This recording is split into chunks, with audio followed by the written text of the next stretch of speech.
Welcome, everyone. I see we have at least one student who's written their name and university. Oh, now we have two. We welcome you to continue that as we begin. Welcome, welcome, welcome to everyone.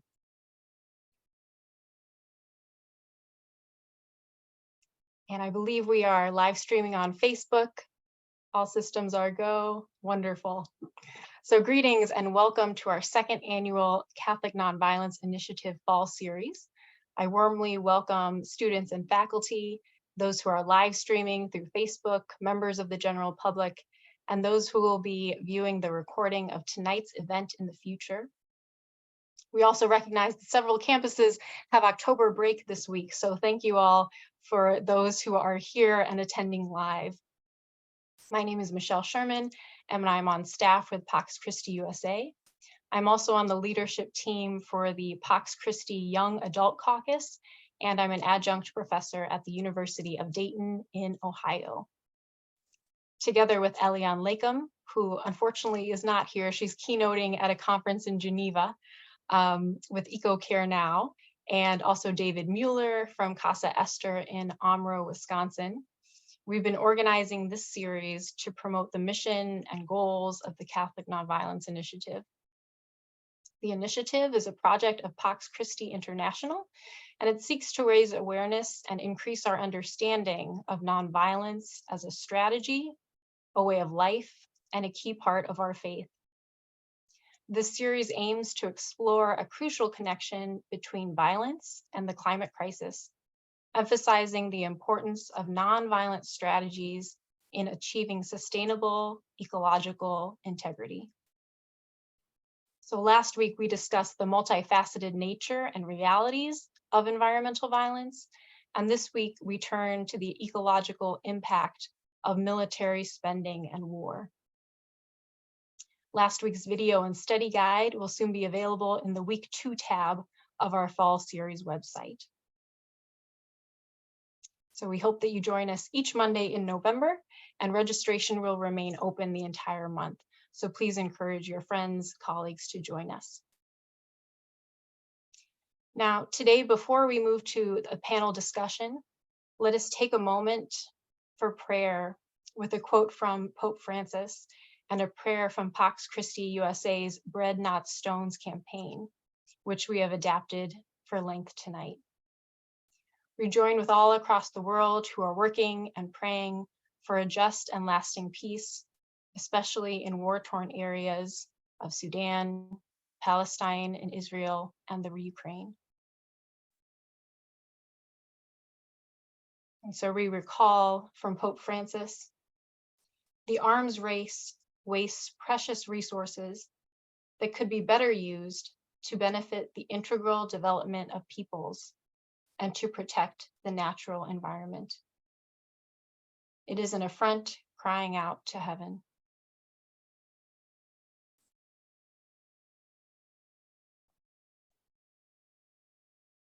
In Matthew 7:9, Jesus poses this question: which of you, if your child asks for bread, will give them a stone?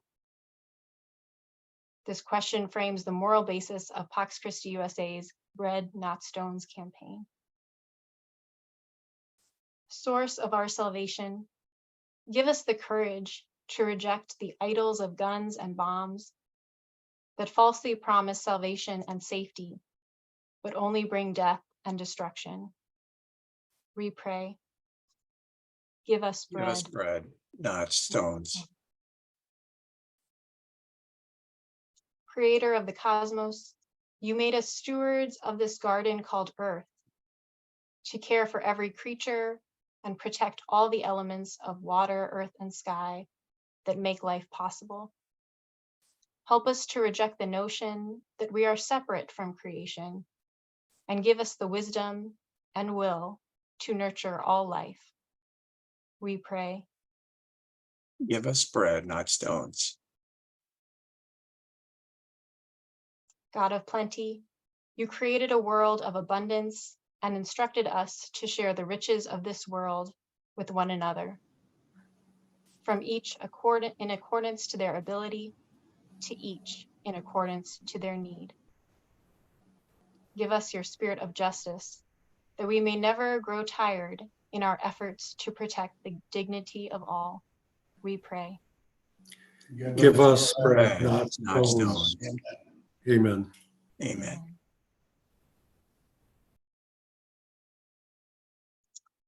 I'm going to drop in the chat a resource from Bread Not Stones for more prayers for liturgies and actions. And now we turn to this evening. I welcome Roxana Bendezu. And oops, let me drop that in the chat. There we go.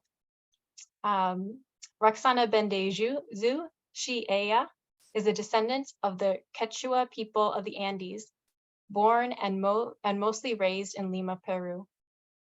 She migrated to Turtle Island, a territory that includes what is currently known as the United States of America, first in 1993 and later in 1999. Roxana has been part of the staff of Pax Christi USA since 2020 and currently serves as the program director. In addition, Roxana is the founding director of Migrant Roots Media. To learn more about MRM, please visit the link in the chat. Welcome, Roxana. Thank you, Michelle, and thank you, everybody. It's really tough days. I can't start anything without recognizing what's happening in the world. In particular, in Gaza, we're seeing the images, and it's devastating.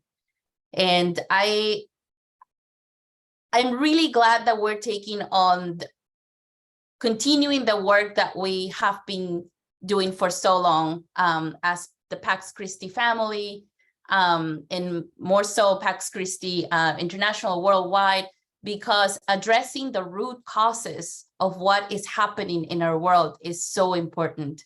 Of course, today we're here to talk about how climate change is going to affect our lives, but we can't do that without recognizing the root causes. And I will always say that the root causes of what originated this climate change. And this is a great session, I think, because we're going to talk about the military industrial complex. It's so important. And I will start with my own story as an immigrant in this country, and the fact that part of the root cause of my own forced displacement with a certain level of privilege was because of this oppressive system worldwide. And so I'm very excited that we are here together, and I'm just going to briefly talk about how the night is going to go. We will hear from 4 speakers. Each person will be speaking for 10 minutes, followed by time for questions and answers, and we'll wrap up in 1 hour and 30 minutes. Our first 2 speakers will talk about the direct ecological impacts of war, and our second 2 speakers will talk about the overarching concept of militarism in the US military budget versus funding for climate action. You are welcome to type questions in the chat throughout the presentation, and we will be monitoring that chat throughout the program. So first, I'm going to introduce the first speaker, and just a reminder that each speaker has 10 minutes. Stephanie Savell is a senior researcher, co-director of the Coast of War at Brown University's Watson Institute for International and Public Affairs. She is a public anthropologist who researches militarism, security, and civic engagement in relation to the United States post 9/11 wars and policing in Rio de Janeiro, Brazil. As co-director of Costs of War, she serves as editor of the project's research papers and executive director of operations. She will speak to us for 10 minutes about how the US post 9/11 wars have caused environmental contamination that has led to widespread suffering and death in the war zones of Afghanistan, Iraq, and elsewhere. Welcome, Stephanie. Thank you so much. Thank you so much for having me. Thank you so much, everyone, for being here, for your attention. These are just devastating things to think about and talk about. And so it just takes courage and, energy and love really to address all of these things. And especially with what's going on in Palestine right now, it's just, at the top of all of our minds, how devastating war can be. So over the years, I co-direct the Cost of War Project at Brown University. And over the years, the Cost of War Project has been releasing regularly updated figures of the direct death toll of what we call the post 9/11 wars. And these wars are the wars that began when the US invaded Afghanistan in 2001, what President Bush at the time called the global war on terror. Those wars are ongoing, despite the US withdrawal from Afghanistan in 2021. And one of the ways they're ongoing is in the continued death and suffering that they cause. I recently put together an estimate of what's called by demographers and public health experts an indirect death toll, which basically means all the people who die in war who aren't being killed directly by bombs and weapons, but instead by the reverberating consequences of war.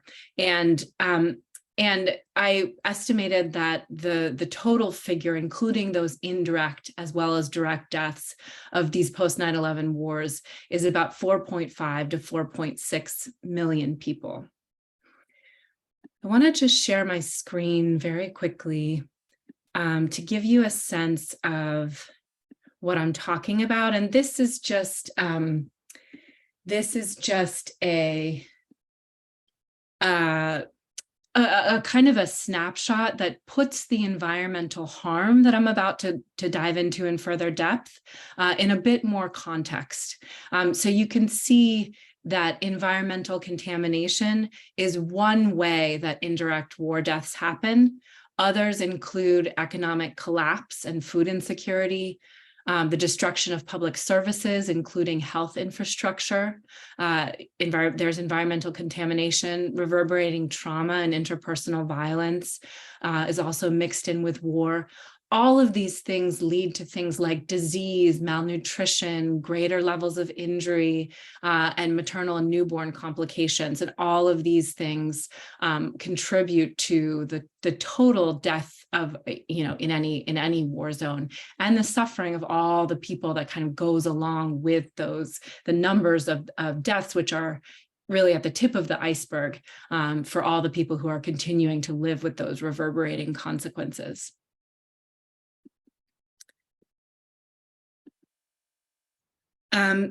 So when I just wanted to say very quickly by way of definition, the post 9/11 wars, I mentioned Afghanistan.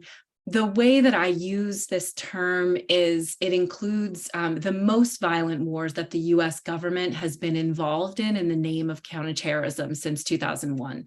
So this includes, of course, the US-led wars against militants in Afghanistan, neighboring Pakistan, Iraq. It also includes wars in which the US has participated, intensifying violence. For example, with US Operation Inherent Resolve since 2014 in Iraq and Syria, and in Yemen, Libya, and Somalia. So we're not saying that we're, attributing all the blame to the US or other warring parties. We're not disentangling these various compounding factors that contribute to death and suffering, such as the actions of authoritarian governments, accumulating devastations of prior wars. So rather than teasing apart who, what, when is to blame, we're really focusing on how the post 9/11 wars are implicated in many kinds of deaths. And that's just an important definition to get started with. So turning to this issue of environmental contamination of these wars, I'm going to give you a kind of a snapshot to the best that I can. So first is there are bombs and other munitions and in these and prior wars, so including the 1991 Gulf War in Iraq, for example, that contain toxic substances, including heavy metals, white phosphorus, depleted uranium, and dioxin, that cause horrific injuries, but they also contaminate soil, water, and vegetation in the aftermath of the fighting. Remnants of depleted uranium used by the US and the UK in tank armor, ammunition, and for other military purposes in the Gulf War and after 2003, when the US invaded, are spread over 1,000 locations in Iraq, for example. And the UN Environment Program estimates that 2,000 tons of depleted uranium may have been used in that country. Sandstorms occur often, blowing radioactive particles from military dump sites into residential neighborhoods. There's also the issue that explosive weapons are particularly detrimental to the environment when they're used in cities. For the destruction of buildings generates a great deal of debris and releases hazardous material such as asbestos, industrial chemicals, and fuels. There are chemical spills, water supplies are destroyed, sanitation facilities are destroyed, and that all leads to pollution from sewage and solid waste. Just as an example, between 2014 and 2017, various combatants in Iraq destroyed 63 cities and 1,556 villages. The destruction of residential buildings alone generated over 55 million tons of debris. In 2019, 74 sites were identified where conflict had led to oil pollution, and the town of Cordaro was blanketed for months in thick clouds of black smoke. In rural areas, aerial bombing decreases soil quality and inhibits agriculture by disrupting topography, forming craters, and altering drainage patterns, contributing to food insecurity. There's also the issue of unexploded remnants of war, which linger in the landscape far after the active conflict is over. So these are bombs, shells, and rockets that initially failed to explode, and they lodge in the landscape and later explode and kill and maim people, especially children. In Afghanistan in 2021, the UN estimated that 160 people per month were being killed by explosive remnants of war, almost 2,000 people in a single year, and more than 79% of these were children. Of an estimated 33 million people in Afghanistan in 2015, around 15 million Afghans had a physical disability, many of them survivors of such explosions. Not only does unexploded ordnance kill people, but it also blocks access to fields, damages infrastructure such as health clinics and roads, and causes high psychological stress. And it poses particular problems for displaced persons camps, including internally and externally. In 2021 and 22, the UN and aid groups called for urgent global attention to the deaths of dozens of children due to unexploded ordnance in Afghanistan, Pakistan, Iraq, Libya, Syria, and Yemen. Conflicts also limit national electricity supply, forcing many to buy generators, which pollutes the air. After the 2003 US invasion of Iraq, water and sanitation systems were destroyed and millions of tons of raw sewage were dumped into the rivers. And I'm using the example of Iraq often because that's the country where these things have been better documented. This is very much an understudied area, an understudied phenomenon is the environmental damages of war. And Iraq is one of the places where that's been better documented. But you can imagine that this is happening to various degrees and to various scales in many different places. US military bases are another issue that we've looked at. So bases in Iraq and Afghanistan and elsewhere contaminate surrounding environments with oil spills and toxic chemicals used in maintaining military equipment, toxic ash, unexploded ordnance, and depleted uranium. US military burn pits in particular, these are open air incinerators that are used to burn anything from broken down tanks to aerosols to metals and many other kinds of industrial and military and medical debris. They contaminate the air, groundwater, and soil. Now, we've seen this issue come up in the United States because we've learned about the serious health problems that US veterans are facing due to their exposure to these burn pits. And the Department of Veterans Affairs has begun to recognize that. They suffer from respiratory problems, headaches, and increased cancers due to their exposure. But there's also the issue that we have to think about all the people who live near these burn pits and say they have similar symptoms and are receiving no reparations for those symptoms. Also, our children are often born with severe birth defects in these areas. And that brings me to the issue that all of this contamination that I've talked about has really serious and often fatal consequences for human health across the post 9/11 war zones. All of this is an area, again, that requires far more systematic research, but I'm telling you what we do know about it.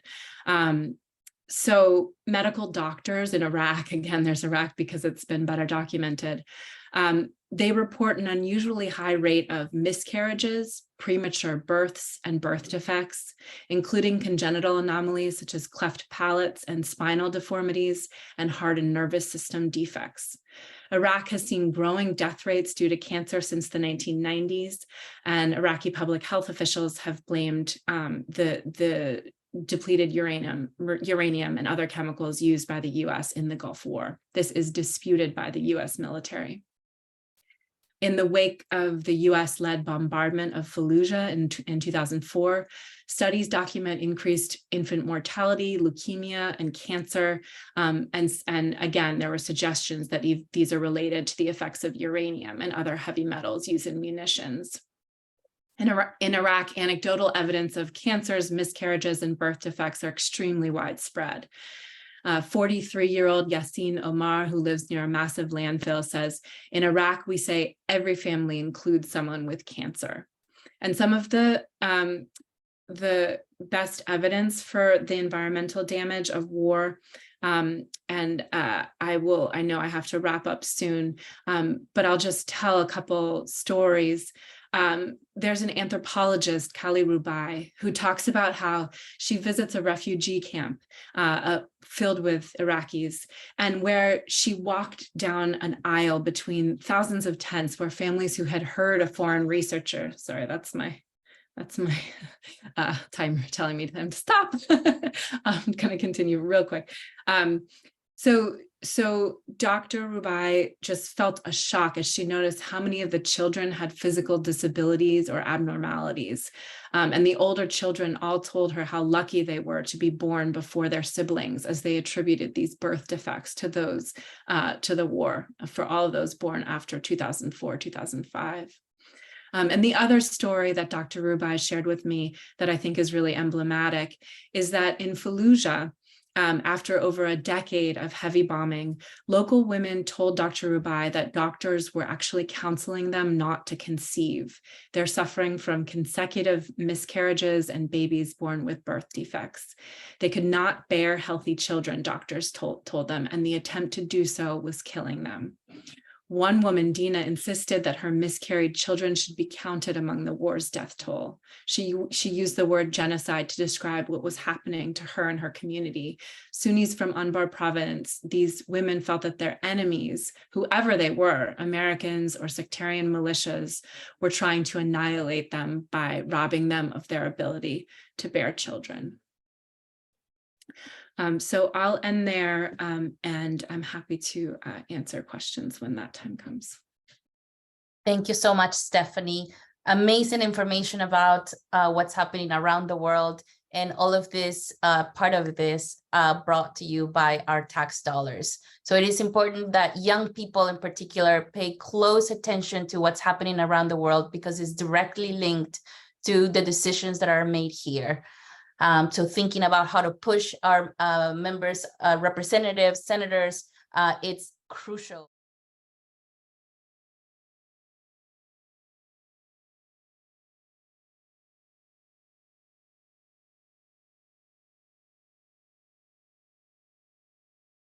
important. So our next speaker, who unfortunately is not here, but he has sent a couple of videos, is Father Mathew Pagan. Father Mathew is the Vice Chancellor of the Catholic University of South Sudan and part of the Catholic Nonviolence Initiative. He has a doctoral degree in canon law from Urbaniana University in Rome and was the Justice and Peace Coordinator of the Catholic Diocese of Malakal.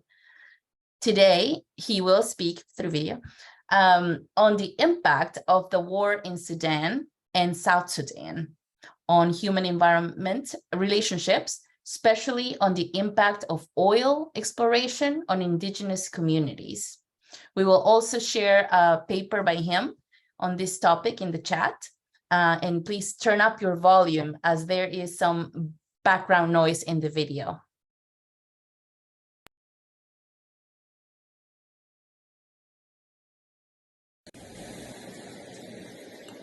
I'm Father Mathew Pagan. I'm the Vice Chancellor of the Catholic University of South Sudan.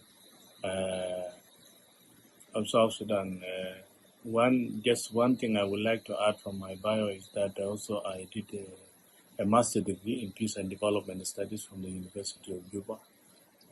And what I'm talking to you about here today is also part of the research that I have done during my peace and development studies.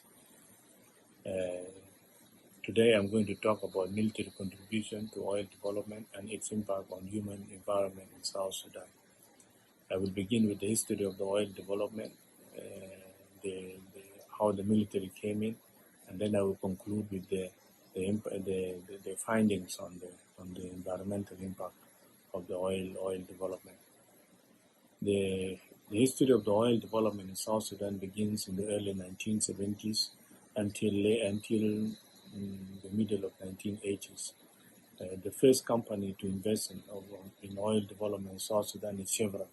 Chevron is an American company that invested around $9 million in the oil exploration in Sudan at the time. But of course, oil fields are in southern Sudan. And these oil fields were contested by South Sudanese. And in 1983, the South Sudanese rebelled. In 1984, 3 workers of Chevron were killed, and then that prompted Chevron to withdraw and abandon the oil development in South Sudan. In the late 1990s, the government of Sudan, which was a very radical Islamic government at the time, looked for companies to invest in the oil development in Sudan. And so it was able to get the Chinese companies and Malaysian companies, the Chinese National Corporation and the Petronas, to come and invest in the oil companies in Sudan. But on the condition that they must guarantee the security because the war was raging at the time. And so the government of Sudan at the time, the government of Omar al-Bashir at the time, assured them of security. And so the first thing to do that they do is to clear the land of the people. And so what they did is to send in the military. In 2001, Christian Aid International, an organization that works for humanitarian in South Sudan, wrote a very good report called The Scorched Earth, and it is cited in this short paper of mine. You may look at it. I will send it to you after this. What do they say? The Christian Aid says that the government of Sudan is clearing huge trade tracts of southern Sudan to make way for oil production. Troops are terrorizing civilians, burning homes. The 2005 peace agreement, South Sudan inherited the oil companies from the government of Khartoum, but the situation of the pollution, because inherited a lot of pollution, environmental disasters, environmental pollution, and a lot of big problems in the oil companies. But the companies will not listen. There is no what they call environmental impact assessment, social impact assessment, no consultation with the communities, no prior informed consent with the community. Nothing was done. South Sudan could not do anything because it was bound by the agreements by the peace agreement. that will inherit the same contracts that Sudan had with these companies. And so what was found, what was discovered, that one, for example, that the oil companies produce huge wastewater, which are toxic, and people were living next to this huge water. Animals were going to drink even from this water. Children were going to play near, some even fell inside this toxic water. These are some of the things that were found. And even the water, this water that looks like lakes, they also, their water got mixed with the water with the rainwater, and they flow into the Nile. And that also was a problem. And in fact, in some areas, some fish dying. Some years back, there were reports of fish dying also in some areas also. So that was also another problem that were reported.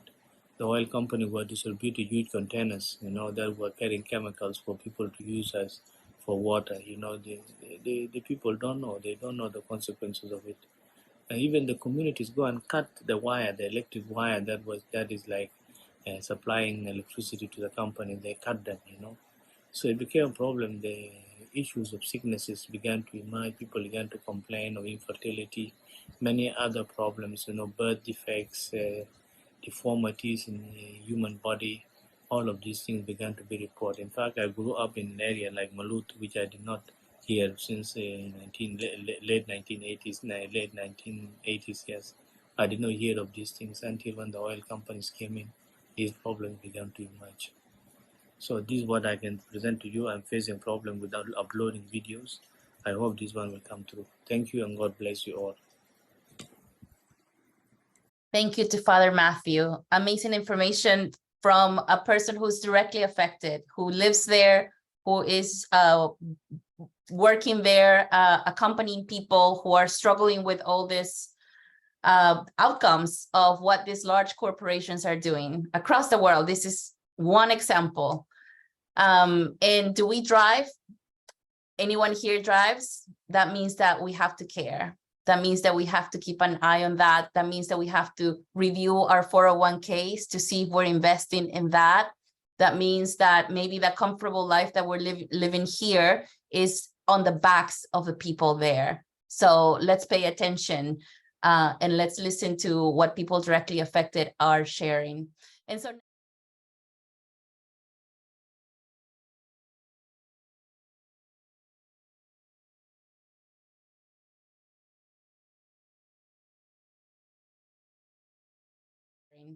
so now our number three, our third speaker of the night is Tom Cordaro. Tom is a Pax Christi USA Ambassador of Peace and a member of the Bread Not Stones campaign and working group. He has served as chair of the Pax Christi USA National Council and has worked as a professional writer, organizer, and activist in the faith-based peace movement for more than 40 years. He is the author of the award-winning book, Be Not Afraid, an alternative to the war on terror and to wake the nation, an introduction to nonviolent civil disobedience. Tom is also one of the founding members of Pax Christi USA's anti-racism team and the Anti-Racism Initiative, Brothers and Sisters All, which was launched in 1999.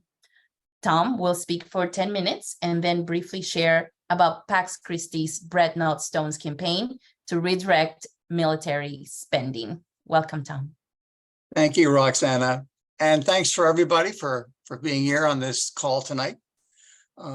As I think the first two panelists have clearly pointed out, every war is really a war on creation.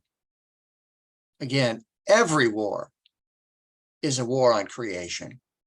And even our preparations for war cause tremendous harm to God's creation. For instance, the US military is the single largest institutional fossil fuel user in the world. It consumes more than 100 million barrels of oil every year.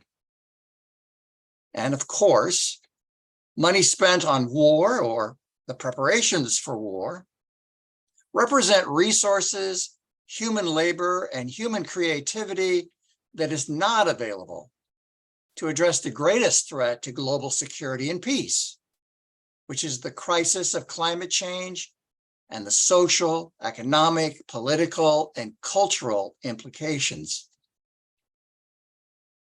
But for my part in this panel discussion, I'd like to invite us to think more deeply about the environmental impact of war and preparations for war by considering some of the unexamined assumptions regarding the aims and purposes of modern armies. We often think about the aims of war as the conquest of lands and people.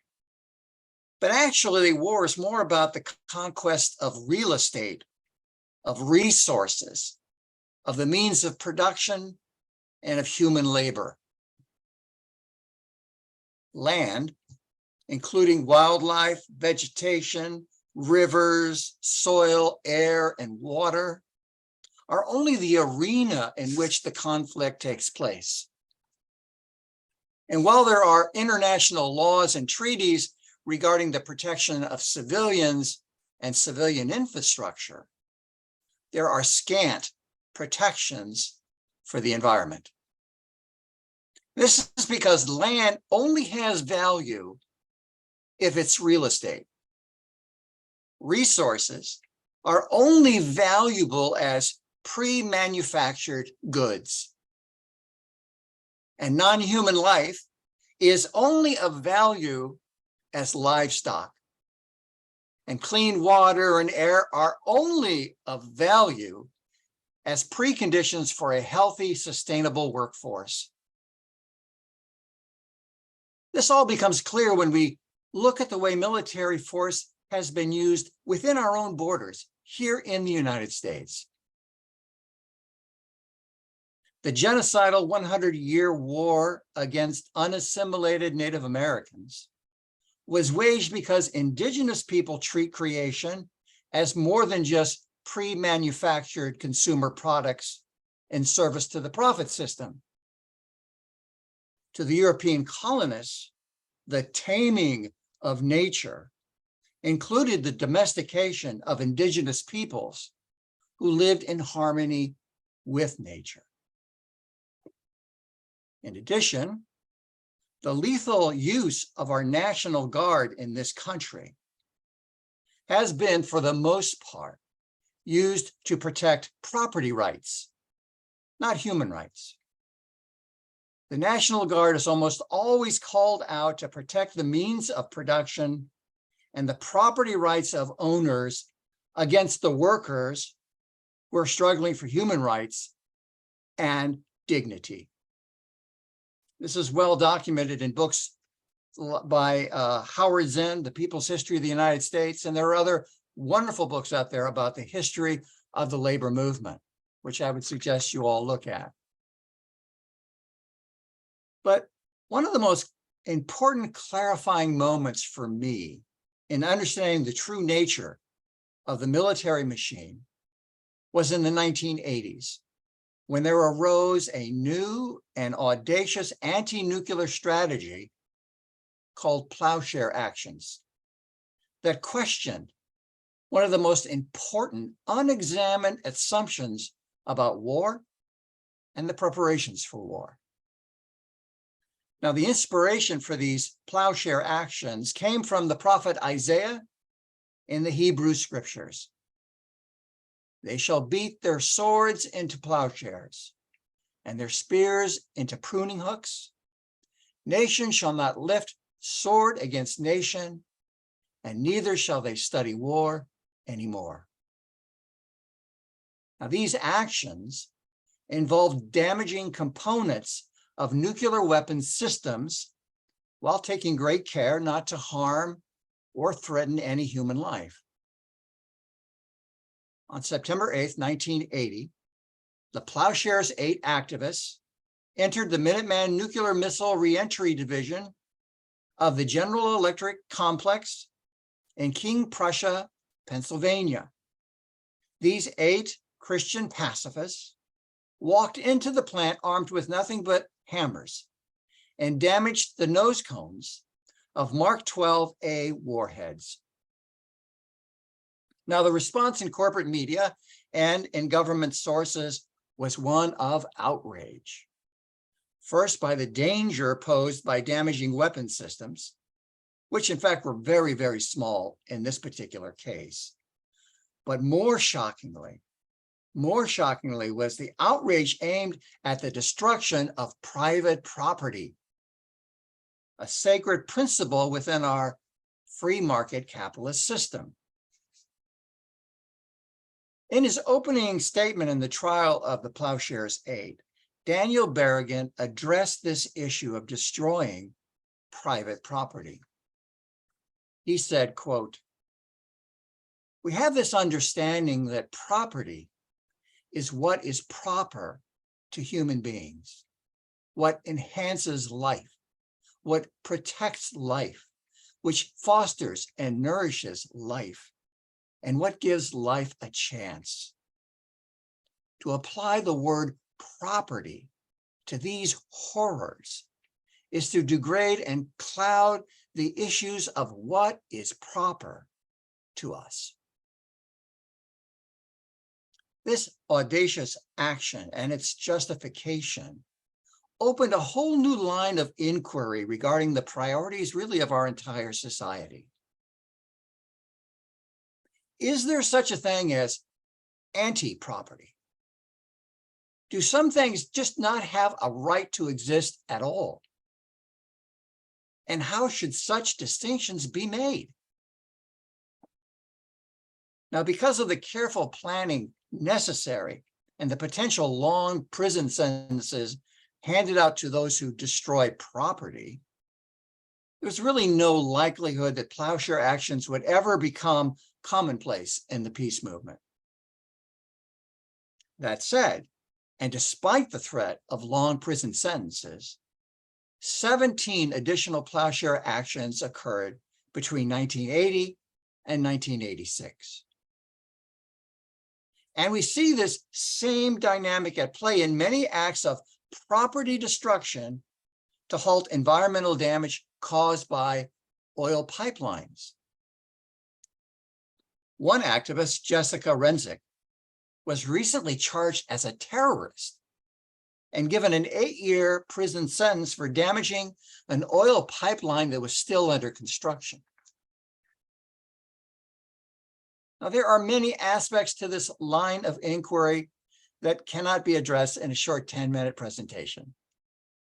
But I would like to invite all you students, especially those who might go on to graduate school or to get a doctorate, to consider exploring these issues and help shed light on these unexamined assumptions about the purposes and the aims of modern armies.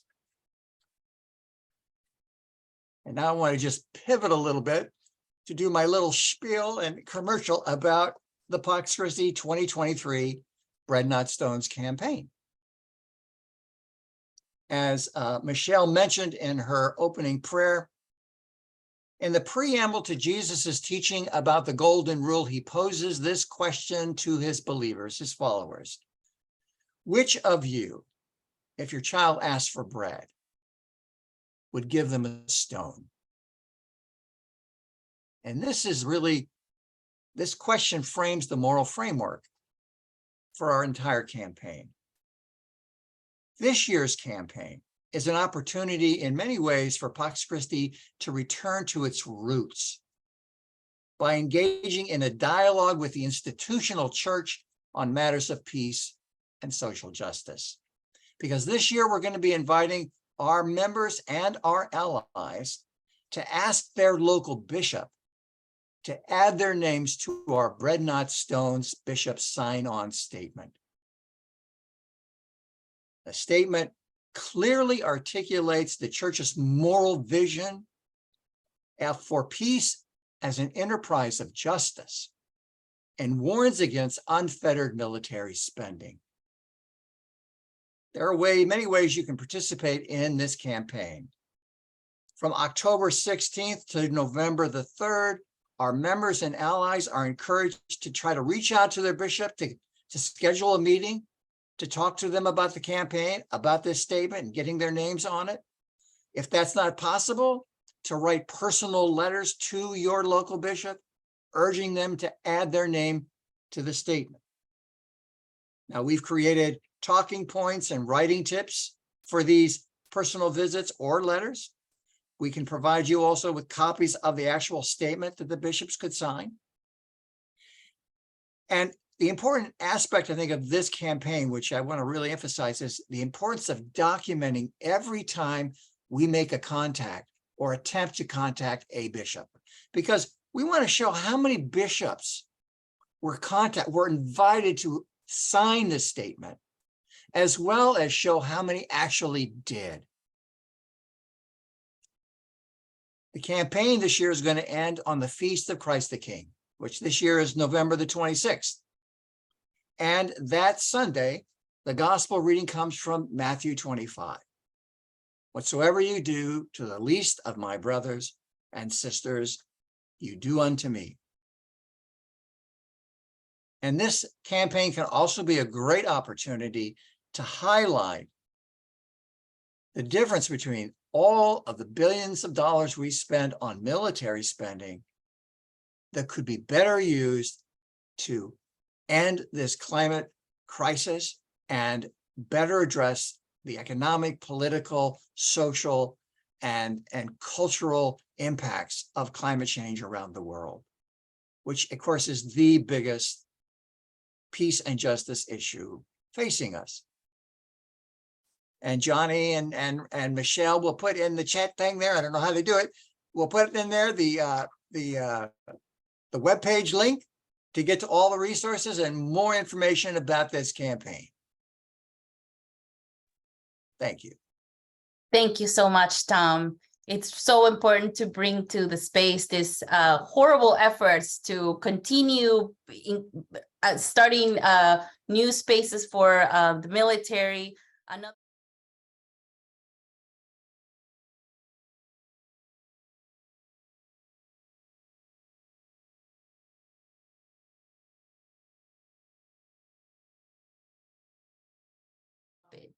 And now for our fourth speaker, we have Lindsay Koshgarian. Lindsay is the program director of the National Priorities Project, where she oversees nationalpriorities.org. Lindsay's work on the federal budget includes analysis of the federal budget process and politics, military spending, and specifically how federal budget choices for different spending priorities and taxation interact. A particular area of focus is how a decades-long policy of outsized military budgets has eroded political will to invest in opportunity and human potential through greater federal support of education, healthcare, infrastructure, and more. She will share for 10 minutes on this topic and of the misallocation of U.S. federal resources to war and militarism versus climate mitigation and adaptation programs. Welcome, Lindsay. Thank you, Roxana, and thanks to Pax Christi for having us all here tonight. I'm here, as Roxana said, to talk about how our spending on the military versus on environmental needs or other human needs shapes the world that we live in. And specifically, I'm going to focus on the U.S. as both a very responsible in terms of destruction player on the world stage in terms of both war and climate change, but also a player where we have a tremendous potential to improve and act for good. So those two sides of the U.S. coin. The climate crisis is the defining crisis of our time. Of course, we're also living at a time of many wars. I know all of us are thinking tonight about what's going on in Gaza and in Israel and what's been going on for the past week and a half, and the ongoing war in Ukraine and Sudan, as was mentioned earlier, so many conflicts around the world. And so we really need to do better. In terms of the climate crisis, all of us are more than aware of the floods, the wildfires, the smoke, the devastation of the natural world. And so we all know that we need to do much better than we have been doing. The US is both the wealthiest country in the world, and we are also the worst historical emitter of fossil fuel in the world. We are responsible for more fossil fuel emissions than any other country, historically speaking. We also have the biggest military budget in the world, bigger than the next 10 countries combined. The US has continued to promote fossil fuels and the development of new fossil fuels, and is now responsible for 1/3 of all new fossil fuel development plans by mid-century in the entire world. So we have a huge responsibility for the crisis that is going on right now. We also know that we need massive funding to address the climate crisis. The US needs a new electric grid. We need public transit, and we are in very bad shape for both of those things. We need more renewables. We need retrofitting of buildings. We need more resilience measures for when those inevitable climate catastrophes do come, and the list goes on. The US now has the Inflation Reduction Act, which is the most significant piece of legislation on the climate front in US history, but it does not go nearly far enough. Early estimates of the Inflation Reduction Act are that it would provide about $37 billion per year in climate funds. It now looks like, because of the way that it's been implemented and the way that it will work, those estimates will be significantly higher, maybe around $100 billion a year. But to put that into context, we give far more than 3 times that much each year to military contractors. So we are still not putting our money into where the problem is. The Inflation Reduction Act was extremely difficult to pass, as many of you may remember.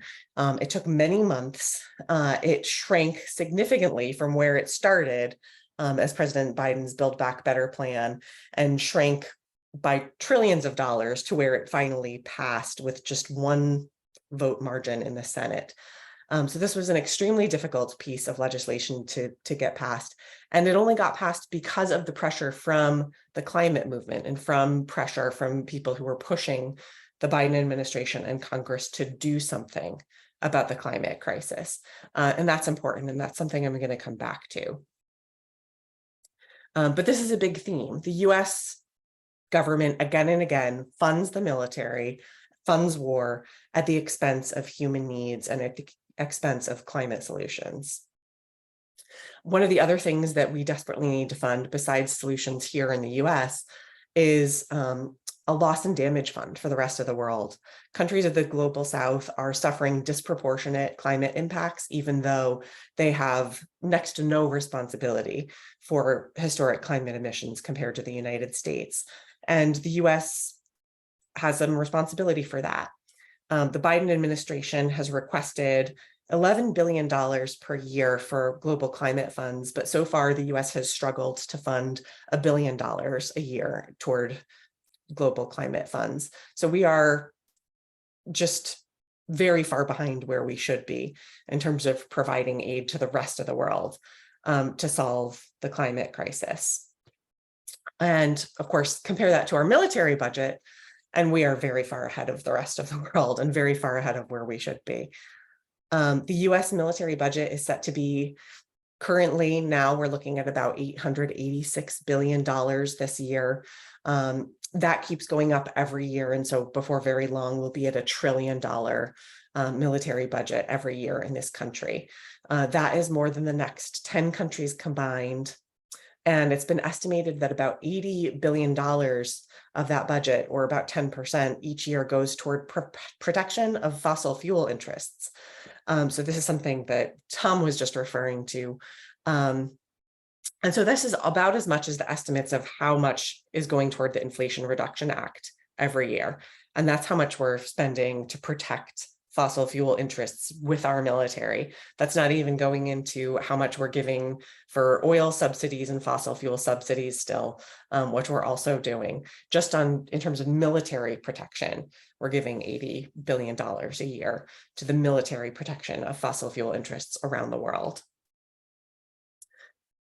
And then when you look at our budget in the country and what our priorities are and where we're putting our vast resources that we have as a nation, what you see is that out of our discretionary budget, which is the budget that Congress passes each year when they go through all of the drama that we see them going through with government shutdowns and back and forths and all of these things that that Congress negotiates each year as they pass the budget. More than 60% of that budget goes to militarism. That's going to the Pentagon, to war, to nuclear weapons, to homeland security, which is deportations, detentions, and law enforcement, federal law enforcement. 60% of that budget goes toward those things, toward policing and prisons and deportations and war and the military. That means that just $2 out of every $5 in that budget is available for other things. And that has to include education. It has to include healthcare. It has to include climate. It has to include the environment. And so we're really starving those things of the resources they need. And that means that we don't have the resources that we need to address climate, not by a long shot, not when we're putting so many resources into militarism and the military.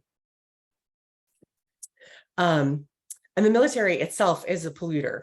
As I think Tom referenced, and as Stephanie well knows, because the Costs of War Project has been responsible for our most solid findings on that. The US military emissions are larger than many developed countries. So they're just tremendous. We're also seeing now what I would call a military greenwashing, where the military is looking to invest in alternative jet fuels. They're looking to invest in solar panels on bases. They're looking to invest in making their shipyards more climate resilient.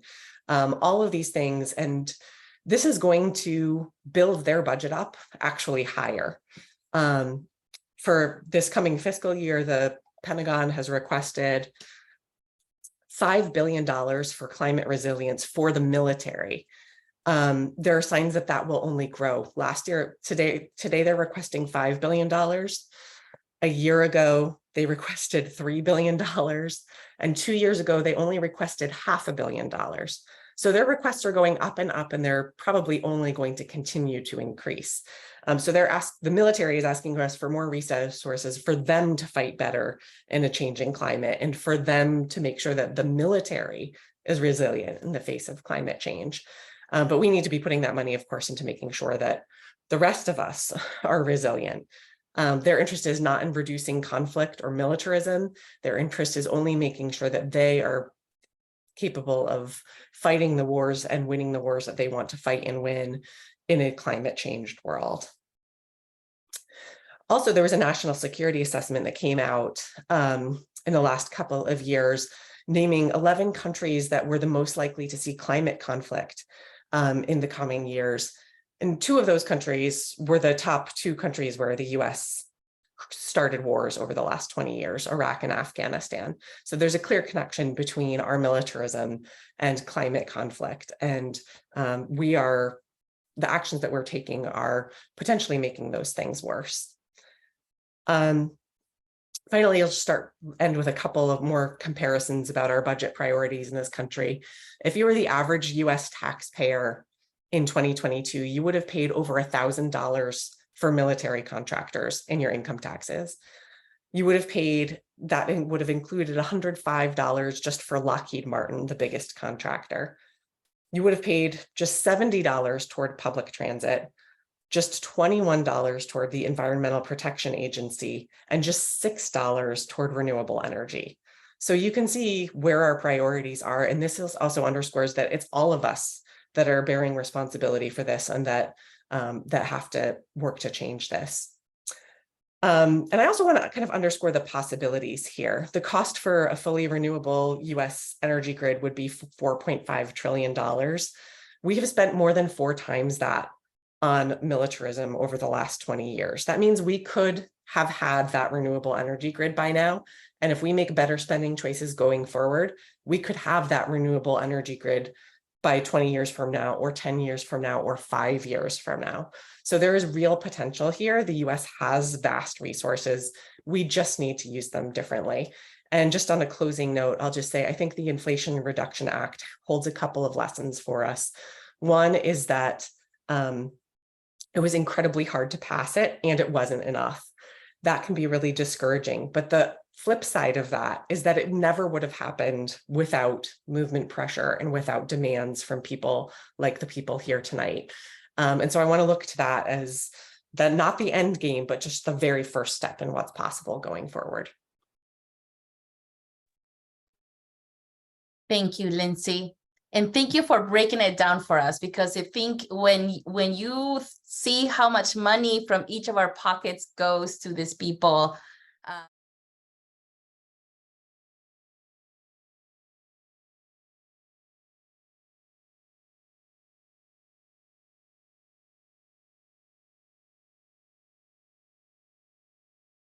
of course, it's important to hear the stories, and I wish that Father Mathew would be here with us, but unfortunately, he won't be able to answer any questions in person. But we've done a big effort on trying to invite people directly affected, racialized people, and it's important and it's critical that we do that in all the spaces. So, but I want to thank everybody for your interventions, for sharing your wisdom that I'm sure has taken a lot of effort to gather. And we have, of course, as attendees, people who are on that trajectory, and that's exciting because they're learning, they're listening. They may not have their cameras on, but we know that they're there. And we want to hear from them now. We want to hear their questions. Also, some of the professors are here. And I believe we have a question from one of them. I think we have, maybe we can ask Dave Cochran to unmute. Thank you. Hi, Dave. Hi, just a thank you to everyone who put this together, and for the speakers, all four of you, especially the three of you who are live. I just had a question I jotted down for Stephanie, and of course the other two can respond as well. I was curious about when you detail all the long-term suffering from war's environmental damage. The initial reaction from some people is to say, okay, let's adjust the rules of war. Let's ban the burn pits. Let's ban weapons that have depleted uranium. Let's ban infrastructure targeting and things like that. Do you think there's any promise to these kinds of treaties that want to ban certain practices or weapons like cluster munitions? Or is modern war just inherently environmentally destructive, kind of the things that Tom talked about, and the best thing to focus on is just trying to eliminate war? Yes, I think the answer is yes to both parts of your question, because what we've seen is that when there are efforts made to limit civilian harm, and what I see as kind of the tweaks in the war system rather than addressing the problem of war, that does make a difference. And so it's important not to minimize that because there are important groups, civil society groups and movements who are working on just those kinds of things in partnership with the United Nations, and all of those efforts are good because wars happen, as we see in such a devastating way, especially in the world right now. And so, and yet, it kind of goes back to these questions around, there's also questions around just war theory, right? That has also roots in Christian theology. And there the pivot is on intentionality versus non-intentionality. Is a warring party making a decision about killing civilians that where the harm is in proportion to the goal sought?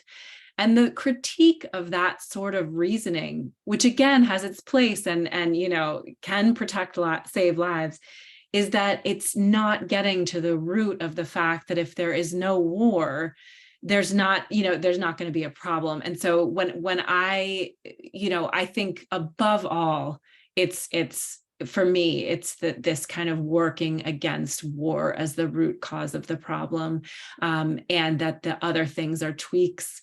And it feels like a huge beast to tackle. That's the problem. But when we kind of take it one step at a time, and groups like Lindsay's and lots of other groups are kind of breaking things down, like what can you do to lobby against the F-35 budget with this big warplane, right? There's like small concrete ways to fight against the military industrial complex in this country that really do make a difference. And so that's really important to do.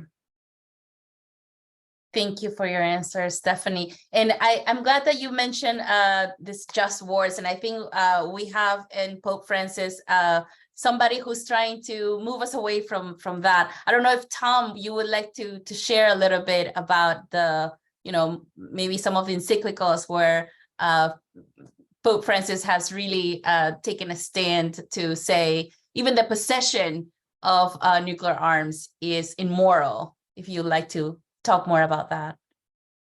Well, that's true. And I think Catholic theology is beginning to move away from a just war theology.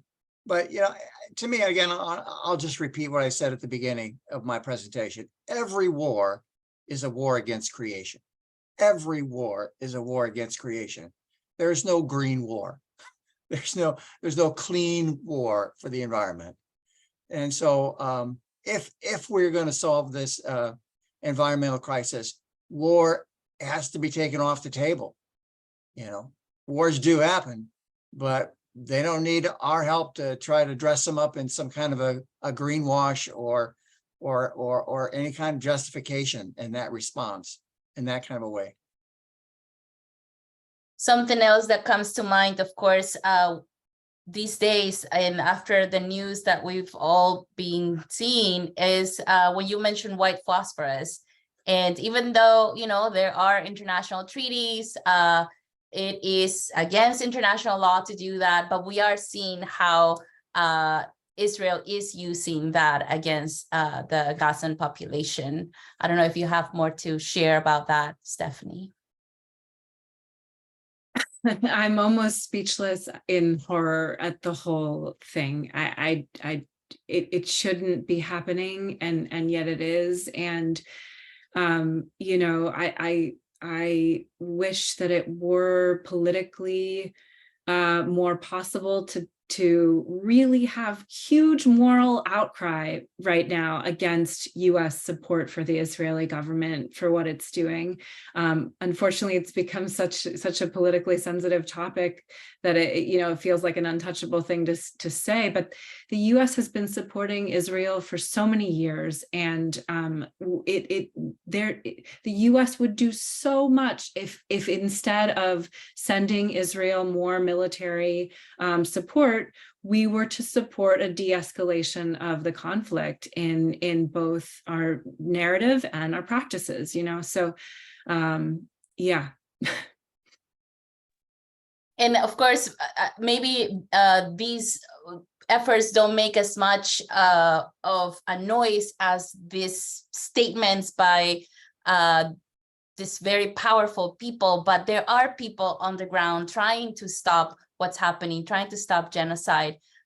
For example, Jewish Voice for Peace is an organization that is having many actions around the country. And on Wednesday, they will have a very large action in Congress. And those who live in DC or close by or would like to drive there, as I will, are welcome to join them and to support them, especially people from a faith-based space. It's so important to recognize that our Jewish kinship is doing everything they can to stop it and to say not in our name, not in our name. They're doing so much right now. I think I also when you mentioned that how the land, and I would say Pachamama, is considered private property, and just it makes me think about how at least what I've learned is that my ancestors on this side of the world really didn't have that concept of private property, and how that relationship and be grounded in having an actual relationship with the land is so crucial to really care for all creation. And one person was actually murdered by cops trying to stop this cop city in Atlanta, Tortuguita. He was actually an immigrant from Venezuela, and it's a person who was very, very connected to the land, really thinking about our ancestors on this side of the world. So I just wanted to bring his name to this space. And I don't know if there's anything else, more of a reflection that you would like to share. Well, I think it's part of our situation is that, you know, we reality wise, we in America, in the United States, we don't live in nature. We live in industrial artifacts. You know, most of our children don't know the names of the trees or the insects or the flowers and the plants that are in their own backyard. Our children have memorized commercial logos and slogans and jingles from TV than they know the songbirds songs in our own neighborhood. So because we are so divorced from and cut off from a relationship with nature, then we begin to thingify it. We begin to objectify it. It becomes just objects, again, pre-manufactured stuff. And once that happens, then again, the chances of changing our relationship to the earth and to creation becomes much more difficult, you know. And I think that the military represents the highest form of this disconnect between creation and humanity. You know, we don't see ourselves as part of creation. So, you know, when we list the casualties and even the collateral damages of war, we don't include the natural environment as part of that collateral damage, because it's just simply the board on which we fight. It's just the arena. It has no life or purpose or value of itself and of its own. And that's a problem. That is a problem. And it has been, of course, normalized through formal education and how we've learned about this pyramid where, you know, humans are on top. And now we see that hopefully in many spaces of education is changing because we need to recognize that we are interdependent. We cannot survive without the rest of nature. We are nature. So how do we look at ourselves is so critical. How do we think about our stories, our ancestors? Everybody has ancestors. They don't have to go to the global south to, you know, buy their little purses, and they have their own people. They can think about their own stories and really rescue that, because all people have been connected to the land, to earth, to Pachamama. Another thing that came to mind, and we're going to go to the next question in a minute, but I want to ask Lindsay actually about this money that is being sent out to so many different places. And again, thinking about the money that the US is sending to Israel is $3.8 billion a year. And these very long-term commitments, of course, that they make in order to support the Zionist project. It's amazing how this money exists and it's being sent out there in order to have their paws in that side of the world, and nothing is invested here in education, in housing, healthcare. So any reflection that you have around that, Lindsay? Yeah. So, you know, a few reflections. One is that, yes, that Israel had been the number one recipient of US military aid prior to the start of the Ukraine war. And the last couple of years, Ukraine has surpassed them, but Israel has still, as you say, received almost $4 billion a year from the US for their military. It's a significant part of their military funding. And so it is a significant support for their military policy. So, and the US has never put any kind of constraints on that funding. There have never been any conditions on that funding.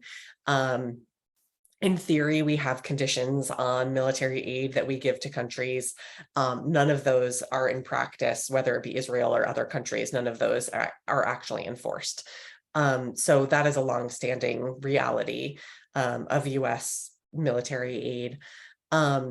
What, also I think we know is about to happen right now is that the US is very likely to start sending more military aid to Israel in support of their current military actions in Gaza, rather than looking at the atrocities that Israel is perpetuating right now and cutting that off.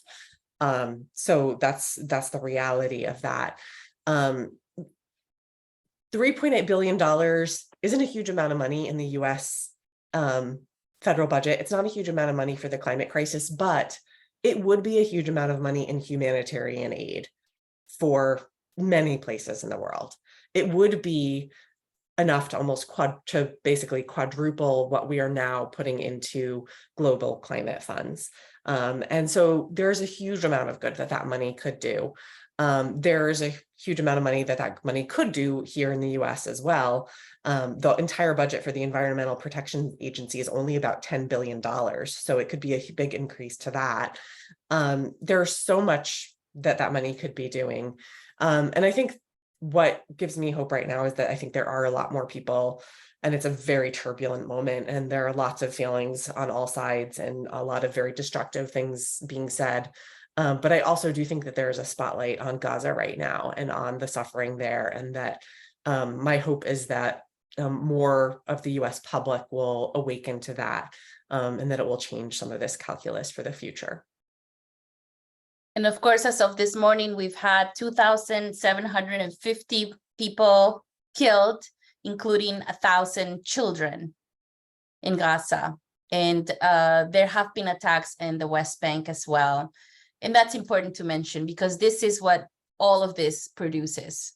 A lot of deaths, trauma that we're not even thinking about right now because of the killings.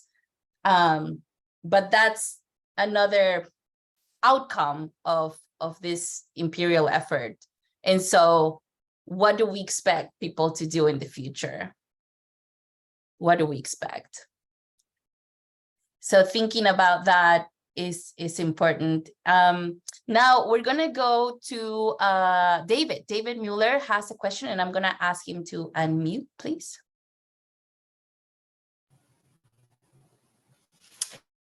Thank you, Roxana. Modern warfare always causes displacement of peoples. And we see that a lot of the people from the north are trying to move to the south for safety. Ukraine, I can remember when the Ukraine war broke out, the first few weeks of news coverage was all these people leaving for Poland and other countries. And it made me realize the people left behind were the elderly and the people that didn't have the means to leave the country. So it disproportionately affects the poor. But I was wondering if you've done studies on the displacement of peoples with the post-9/11 wars, and how many have people returned to their homelands versus how many have become permanent immigrants. Yes, it's a great question. So we have a study by a colleague of mine, David Vine, for the Costs of War Project, who has shown that 38 million people have been displaced by the post-9/11 wars. Some of those have gone back. I don't know the number there, but I know that it's really hard for returnees to make a life in the war zones when sometimes they're forced to go back and sometimes they choose to go back. But either way, a lot of times they don't have a way to make money. They're stigmatized. So it's really a very complex difficult issue, the issue of return, as well as leaving people's homes. And what I can say about displacement is that it makes every single pathway to suffering and death worse. So displaced people, especially people who are living in poverty, and people who have the are the least well off in terms of their access to infrastructure and state services, have the worst kinds of outcomes. So, economically, they're worse off, health, access to healthcare, worse off, environmental contamination, people living in Syria, living on, hillsides that are then, they're so precarious that when there's a big rain, they slide, there's a mudslide and the houses get washed away. I mean, on every single measure, people who are displaced by war are suffering on a greater scale. And that's especially true of internally displaced people. It's different when you talk about people who are able to leave their countries. And so sometimes you see indicators go up when they have access to humanitarian aid. But it's a very complex set of issues. Thank you. And of course, all of these forced displacements, even if people are able to travel, with more or less privilege, it's migration, it's forced displacement that is happening. And, this efforts by the US military to have 800 military bases around the world and have trainings in all these different continents. And of course, one big example, and one that Pax Christi USA has worked on, is to stop the School of the Americas, that now of course is called WINSEC, which is the institution that trains Latin American military personnel from different countries, including my own, Peru. It includes the training of Vladimiro Montesinos, who was the head of the dissolution of Congress in Peru back in '92, and the reason for my migration. And we also have, of course, now AFRICOM, more than a decade now in Africa. And I would like to read the description, because it's very open, like how they do it. The mission of AFRICOM: U.S. Africa Command with partners counters transnational threats and malign actors, strengthens security forces and response to crisis in order to advance U.S. national interests and promote regional security, stability, and prosperity. They're not even hiding it. And this is very similar with WINSEC. They're not even hiding it at all. And with WINSEC, actually, you talk about values, U.S. Democratic values. And so we see what they're causing, the forced displacement that they're causing. So when we think about migration, we have to think about all the things that we've heard tonight by these amazing speakers that have shared so much knowledge with us.